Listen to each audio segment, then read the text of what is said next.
Hey everyone, PJ here on Pocket Tech. I am back again with another video. So last night అయితే Apple వాళ్ళు సైలెంట్గా ఒక 3 కొత్త ఐప్యాడ్లు ఒక యాపిల్ టీవీని అయితే రిలీజ్ చేశారు.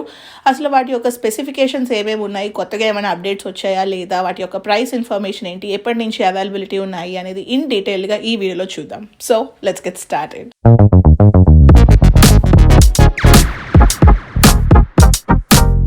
సో ఫస్ట్ వచ్చేసి మనకి ఐప్యాడ్ 10.9 ఇంచెస్ 10th జనరేషన్ అయితే రిలీజ్ చేశారు.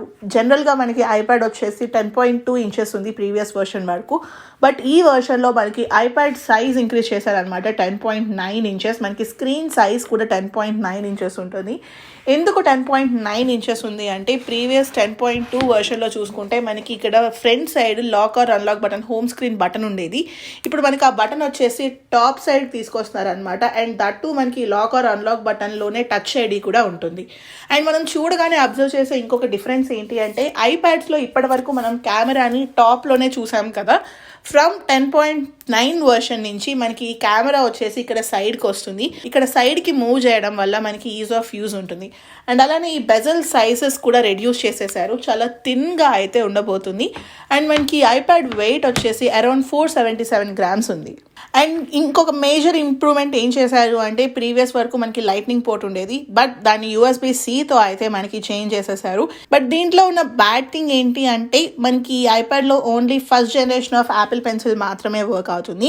సో మనందరికీ తెలుసు కదా, ఫస్ట్ జనరేషన్ యాపిల్ పెన్సిల్కి బ్యాక్ సైడ్ మనకి లైట్నింగ్ పోర్ట్తో ఛార్జింగ్ చేసుకోవాలి. సో మీరు కనుక ఈ ఐప్యాడ్ పర్చేస్ చేసి యాపిల్ పెన్సిల్ పర్చేస్ చేయాలి అనుకుంటే మనం ఎక్స్ట్రాగా లైట్నింగ్ పోర్ట్ క్యారీ చేయాలి. లేదు అనుకుంటే మీ దగ్గర ఆల్రెడీ ఎగ్జిస్టింగ్ లైట్నింగ్ పోర్ట్ ఉంటే కనుక అది యూజ్ చేసుకోవచ్చు. సో మనకి ఇలా సెకండ్ జనరేషన్ పెన్సిల్ సపోర్ట్ ఇచ్చుంటే దీనికి ఎటువంటి ఛార్జింగ్ పోర్ట్స్ ఉండవు కాబట్టి మనకి యూజ్ చేసుకోవడం ఈజీగా ఉండేది. సో మనకి ఇదైతే టోటల్గా 4 కలర్స్లో అవైలబుల్గా ఉంటుంది: silver, blue, pink and yellow. నాకు పర్సనల్గా ఎందుకో చూడడానికి పింక్ కలర్ చాలా అట్రాక్టివ్గా అనిపిస్తుంది. కలర్ కొంచెం బ్రైట్గా అనిపించింది అనమాట. ఒకసారి మనం పర్చేస్ చేసిన తర్వాత అది బ్రైట్గా ఉన్నాయా లేకపోతే లైట్గా ఉన్నాయా అనేది అన్బాక్సింగ్లో చూద్దాం. సో డిస్ప్లే విషయానికి వచ్చేసరికి ఇది 10.9 ఇంచెస్ LED బ్యాక్లిట్ డిస్ప్లేతో వస్తుంది అనమాట. మనకి ఇది multi touch display with IPS technology.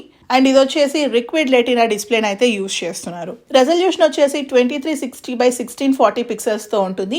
And 264 pixel density అయితే ఉంది. అండ్ దీంట్లో మనకి మ్యాక్సిమం బ్రైట్నెస్ వచ్చేసి 500 నిట్స్ అనమాట.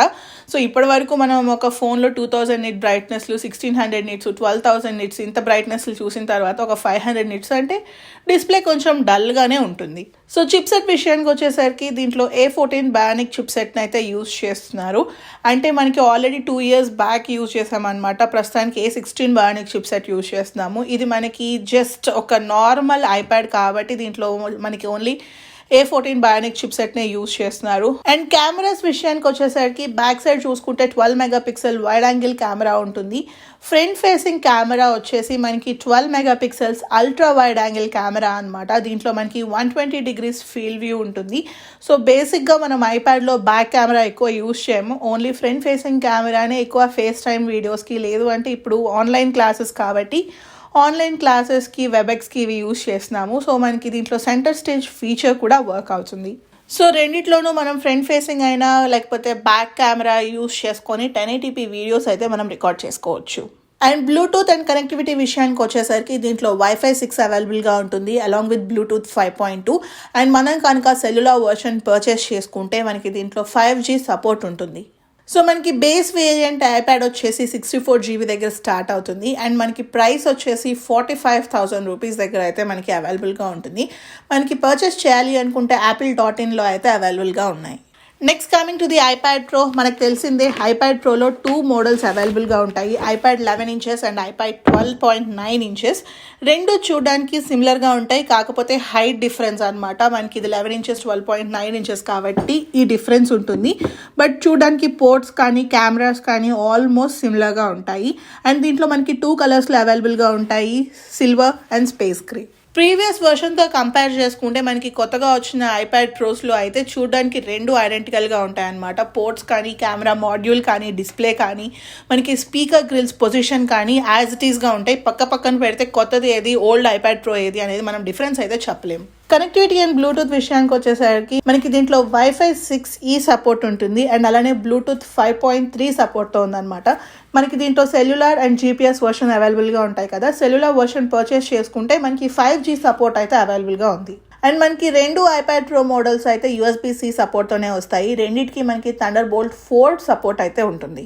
ఈ రెండు ఐప్యాడ్స్ iOS 16 మీద వర్క్ అవుతాయి. సో iOS 16లో మనకి తెలిసిందే కదా, ఎక్స్టర్నల్ డిస్ప్లే కనెక్ట్ చేసుకునే ఆప్షన్ ఉంటుంది. సో దీంట్లో మనకి డిస్ప్లే పోర్ట్ యూజ్ చేసుకుంటే కనుక మనం ఐప్యాడ్ని ఒక ఎక్స్టర్నల్ డిస్ప్లే లాగా కనెక్ట్ చేసుకోవచ్చు. అంటే ఒక ఐప్యాడ్ మనకి కంప్లీట్గా ఒక మ్యాక్బుక్ లాగా కనెక్ట్ అయిపోతుంది అనమాట. ఇది ఎలా వర్క్ అవుతుంది అనేది నేను ఇన్ డీటెయిల్గా మన ఛానల్లో అయితే మెన్షన్ చేశాను.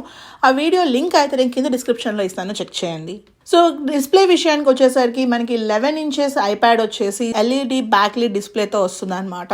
అండ్ దీంట్లో మనకి ప్రోమోషన్ టెక్నాలజీ అయితే అవైలబుల్గా ఉంటుంది. 11 ఇంచెస్లో మనకి మాక్సిమం బ్రైట్నెస్ వచ్చేసి 600 నిట్స్ మాత్రమే అవైలబుల్గా ఉంటుంది. అదే 12.9 ఇంచెస్ ఐప్యాడ్ ప్రో డిస్ప్లే విషయానికి వచ్చేసరికి చెప్పినట్టుగా స్క్రీన్ సైజ్ 12.9 ఇంచెస్ ఉంటుంది. అండ్ ఇక్కడ మనది మినీ LED డిస్ప్లే అనమాట. అండ్ దీంట్లో మనకి 2596 లోకల్ డిమ్మింగ్ జోన్స్ ఉంటాయి అనమాట. ఈ డిమ్మింగ్ జోన్స్ వలన మనకి బ్రైట్నెస్ అనేది లేకపోతే చూస్తున్న కంటెంట్ అనేది చాలా బ్రైట్గా అండ్ చాలా అట్రాక్టివ్గా అనిపిస్తుంది. యాపిల్ వాళ్ళ నుంచి మనకి ఇప్పుడే మనకి మ్యాక్బుక్స్లో మినీ ఎల్ఈడీస్ వస్తున్నాయి. ఫస్ట్ అసలు మనకి ఐప్యాడ్లోనే ఈ మినీ ఎల్ఈడీ టెక్నాలజీని అయితే తీసుకొచ్చారు. రెజల్యూషన్ విషయానికి వచ్చేసరికి 2732x2048 పిక్సెల్ రెజల్యూషన్ ఉంటుంది. అండ్ దీంట్లో 264 పిక్సెల్ డెన్సిటీ అయితే అవైలబుల్గా ఉంటుంది. సో మనకి డిస్ప్లే పరంగా 12.9 ఇంచెస్లో చూసుకుంటే మీరు ఏదైనా ఫుల్ బ్రైట్నెస్లో చూస్తుంటే మనకి మ్యాక్సిమం బ్రైట్నెస్ వచ్చేసి 1000 నిట్స్ దగ్గర ఉంటుంది అనమాట. లేదు ఒకవేళ HDR కంటెంట్ చూస్తుంటే మనకి అప్పుడు మ్యాక్సిమం బ్రైట్నెస్ వచ్చేసి 1600 నిట్స్ దగ్గరికి వెళ్తుంది. సో ఇక్కడ డిస్ప్లే పరంగా 11 ఇంచెస్కి కానీ 12.9 ఇంచెస్ ఐప్యాడ్ ప్రోలో చూసుకుంటే ఫస్ట్ డిఫరెన్స్ ఏంటి అంటే 12.9 ఇంచెస్ దాంట్లో మనకి మినీ ఎల్ఈడీస్ని అయితే యూజ్ చేస్తున్నారు. సెకండ్ వచ్చేసి మనకి దీంట్లో రెజల్యూషన్ కూడా ఇంప్రూవ్ అయిందనమాట. అండ్ థర్డ్ వచ్చేసి బ్రైట్నెస్. మీరు HDR కంటెంట్ చూస్తుంటే మనకి 1600 నిట్స్ దగ్గర బ్రైట్నెస్ ఉంటుంది. కంటెంట్ అనేది చాలా బ్రైట్గా ఉంటాయి. సో నెక్స్ట్ మనకి రెండు ఐప్యాడ్ ప్రోలో కొత్తగా యాపిల్ పెన్సిల్ హోవర్ సపోర్ట్ని అయితే తీసుకొస్తున్నారు. ఇది కొత్త ఫీచర్ అనమాట. ఇది ఎలా వర్క్ అవుతుందంటే మీ దగ్గర కనుక ఐప్యాడ్ ప్రో ఉండి యాపిల్ పెన్సిల్ ఉంటే యాపిల్ పెన్సిల్ని స్క్రీన్ దగ్గరికి తీసుకురాగానే 12 mm డిస్టెన్స్లో ఉన్నప్పుడే అది మన యాపిల్ పెన్సిల్ని డిటెక్ట్ చేస్తుంది అనమాట త్రూ ఎలక్ట్రోమాగ్నెటిక్ ఫీల్డ్ వల్ల. సో మనకి పెన్సిల్ డైరెక్షన్ ఎట్లా ఉంది, మీరు ఎలా మూవ్ చేస్తున్నారు అనేది మొత్తం అది డిటెక్ట్ చేసుకుంటుంది. సో మీరు ఏదైనా యాప్ ఓపెన్ చేయాలి అనుకున్నప్పుడు మనకి అక్కడ 3D పాపప్ వస్తుంది. లేదు ఏదైనా ఇమేజ్ డ్రా చేయాలి అనుకున్నప్పుడు అక్కడ స్క్రీన్ మనకి జూమ్ అవుతుంది అనమాట. మొత్తం ఒక 3D యాంగిల్లో మనం పెన్సిల్ యూజ్ చేసిన ఎక్స్పీరియన్స్ అయితే మనకు వస్తుంది. ఇన్ డీటెయిల్గా ఇది ఎలా వర్క్ అవుతుంది అనేది నేనైతే ఐప్యాడ్ ప్రో అన్బాక్సింగ్లో మెన్షన్ చేస్తాను. So stay tune for that video. Next chipset విషయానికి వచ్చేసరికి మనకి ఐప్యాడ్ ప్రో రెండిట్లోనూ M2 చిప్సెట్తో వస్తుంది అనమాట. ఇప్పటి వరకు మనకి M1 మ్యాక్బుక్ ప్రోని బీట్ చేయడానికే ఏదీ లేదు. దాంట్లో పెర్ఫార్మెన్స్ స్పీడ్స్ కానీ లేకపోతే ఎఫిషియన్సీ కానీ చాలా ఫాస్ట్గా అండ్ రెస్పాన్సివ్గా ఉంటుంది. అలా మ్యాక్బుక్లో యూజ్ చేసే చిప్సెట్ని తీసుకొచ్చి ఐప్యాడ్లో పెడుతున్నారు. దట్టు మనకి దీంట్లో M2తో రాబోతుంది. M2 ఇంకా ఫాస్ట్గా ఉంటుంది అనమాట. M1 చిప్సెట్తో కంపేర్ చేసుకుంటే M2 చిప్సెట్ యొక్క పర్ఫార్మెన్స్ 15% ఇంప్రూవ్ అవుతుంది. అదే గ్రాఫికల్ ఇంప్రూవ్మెంట్ చూసుకుంటే కనుక 35% ఇంప్రూవ్ అయిందనమాట. బికాస్ మనకి M2 చిప్సెట్లో 10 కోర్స్ GPU ఉంటుంది అండ్ 8 కోర్స్ CPU మీద వర్క్ అవుతుంది అనమాట.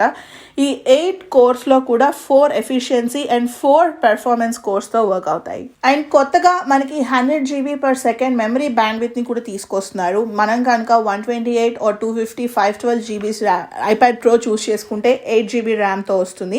లేదు 1 TB or 2 TB of iPad pro purchase చేస్తే కనుక 16 GB ఆఫ్ ర్యామ్తో మనకి అవైలబుల్గా ఉంటాయి.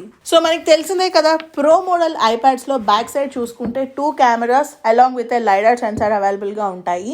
ఈ రెండు వచ్చేసి మనకి 12 మెగాపిక్సెల్ లెన్స్తో వర్క్ అవుతున్నాయి. అండ్ ఫ్రంట్ ఫేసింగ్ చూసుకున్నా మనకి ఇది 12 మెగాపిక్సెల్ లెన్స్తోనే వస్తుంది. దట్టు ఇది అల్ట్రా వైడ్ యాంగిల్ అనమాట. టోటల్గా ఫీల్డ్ వ్యూ వచ్చేసి 120 degrees ఫీల్డ్ వ్యూ ఉంటుంది. సో ఇలా యూజ్ చేస్తున్నప్పుడు సెంటర్ స్టేజ్ ఫీచర్ అయితే మనకి ఐప్యాడ్ ప్రో రెండు డివైజెస్లో కూడా సెంటర్ స్టేజ్ ఫీచర్ పర్ఫెక్ట్గా వర్క్ అవుతుంది. సో కొత్తగా మనకి ఐప్యాడ్ ప్రోలో యాడ్ చేసిన ఫీచర్ ఏంటి అంటే ప్రోరా వీడియోస్ మనం షూట్ చేసుకోవచ్చు at 30 FPS. బ్యాటరీ విషయానికి వచ్చేసరికి 12.9 ఇంచెస్ ఐప్యాడ్ ప్రో వచ్చేసి 40.8 Wh బ్యాటరీతో వస్తుంది. అదే 11 ఇంచెస్ ఐప్యాడ్ ప్రో విషయానికి వచ్చేసరికి 28.6 Wh బ్యాటరీతో వస్తుంది అనమాట. గుడ్ థింగ్ ఏంటి అంటే ఇంకా మనకి ఐప్యాడ్స్ అడాప్టర్తో వస్తాయి. రెండిట్లోనూ మనకి 20 వాట్స్ అడాప్టర్ అయితే బాక్స్తో పాటు ఇస్తారు. అండ్ రెండిట్లోనూ మనకి రివర్స్ వైర్లెస్ ఛార్జింగ్ ఫీచర్ అయితే అవైలబుల్గా లేదు. అండ్ అలానే వైర్లెస్ ఛార్జింగ్ ఫీచర్ కూడా అవైలబుల్గా లేదు. మనం USB-C పోర్ట్ పెట్టుకొని మాత్రమే ఛార్జింగ్ చేసుకోగలుగుతాము. ప్రైస్ ఇన్ఫర్మేషన్ విషయానికి వచ్చేసరికి 11 ఇంచెస్ ఐప్యాడ్ ప్రో పర్చేస్ చేయాలి. బేస్ వేరియంట్ 128GB అయితే కనుక మనకి ప్రైస్ 82,000 రూపీస్ పడుతుంది.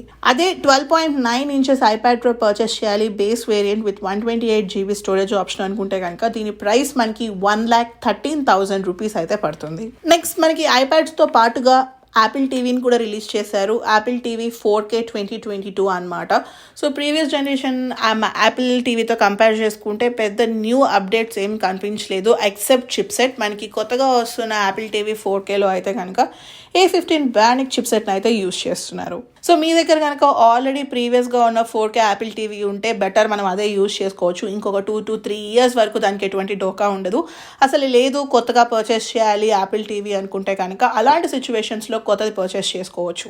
సో మనకి wifi model Apple TV 4K వచ్చేసి అరౌండ్ 15,000 రూపీస్ అయితే పడుతుంది. సో చూసారు కదా, ఇవైతే యాపిల్ వాళ్ళు సీక్రెట్గా రిలీజ్ చేసిన డివైసెస్. హోప్ మీ అందరికీ ఒక ఐడియా వచ్చిందని అనుకుంటున్నాను. త్వరలో మన ఛానల్లో అయితే ఖచ్చితంగా ఐప్యాడ్ ప్రోస్ అన్బాక్సింగ్స్ అయితే రాబోతున్నాయి. సో మీరు కనుక ఐప్యాడ్ ప్రోస్ అన్బాక్సింగ్ మిస్ అవ్వకూడదు అనుకుంటే కనుక పాకెట్ టెక్కి లైక్ చేసి సబ్స్క్రైబ్ చేయండి. And thank you so much for watching. Bye.